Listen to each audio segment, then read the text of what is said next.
Although he escaped at some point during his term, he was subsequently captured, and another 12 months of hard labor was added to his sentence. After his release, he settled down in Melbourne, and later in Gippsland, a large rural region in southern Australia that includes a section that borders the Indian Ocean. There he worked various laboring jobs until he married Bernice Pope. The two had a daughter, Joan, who was born in 1928.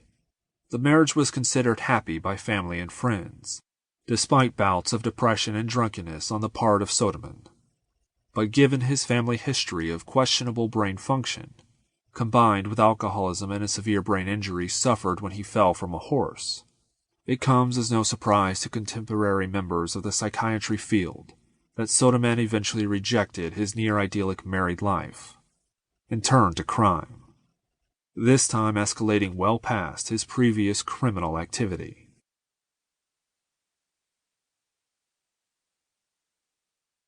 Chapter 2. Mena Griffiths, the first victim. On November 9, 1930, after spending much of the day drinking at the Orang Hotel in Armadale, a suburb of Melbourne, Sodeman, who later told police, "I got properly filled up," while at the hotel, abducted 12-year-old schoolgirl Mena Griffiths, when she was playing with two of her sisters and another friend from school at the nearby Faulkner Park playground. He had been watching the children play while drinking at the bar, and apparently chose the girl who would become his first victim from his seat at the bar.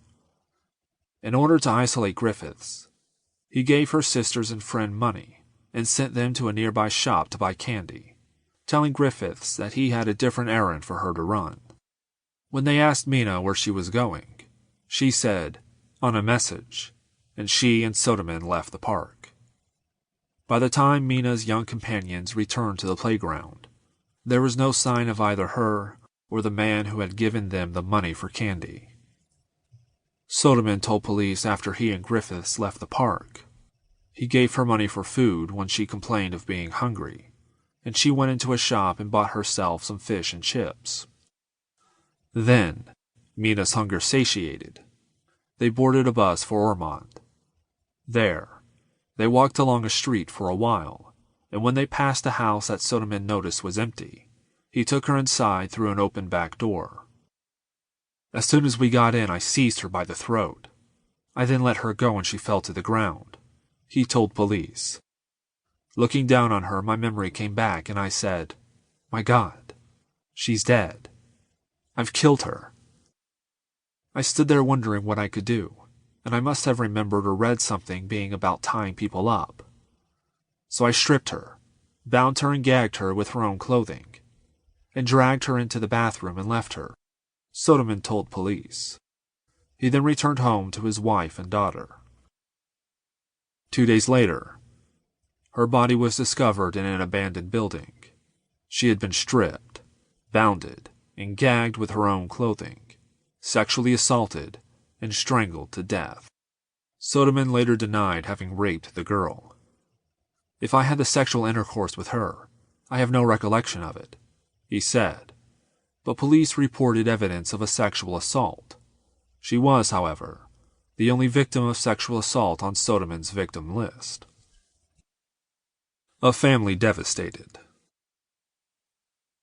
Griffiths came from a family of 12 children, according to newspaper reports, and she and her family had just moved a week before to a new home near the park.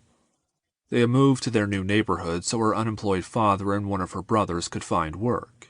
Mena and her 4 younger sisters had been attending the nearby Punt Road School.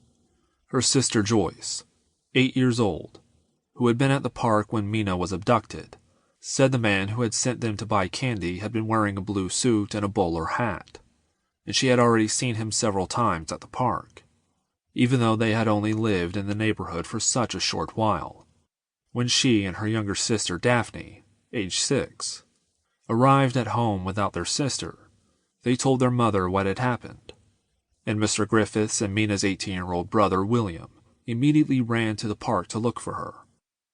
When their search turned up no sign of the young girl, they went to the police. According to